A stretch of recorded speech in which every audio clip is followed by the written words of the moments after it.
Welcome back. In this lesson, you will learn how to create column charts in Microsoft Excel. As you note, we have our spreadsheet already populated with values and our labels.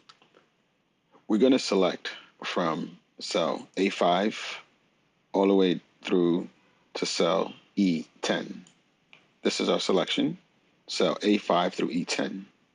To create our column chart, we're going to go to the Insert tab. Here's our section for our columns, and our charts rather. Over here, we're going to pick the column. I'm going to select a 3D column chart. There we go. Move it over to the side a little bit and put it down here.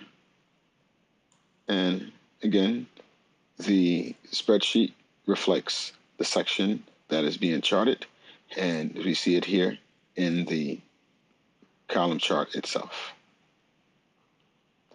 This is the end of this lesson on how to create column charts in Microsoft Excel. You can now move on to the next lesson and practice how to create your own column charts in Microsoft Excel.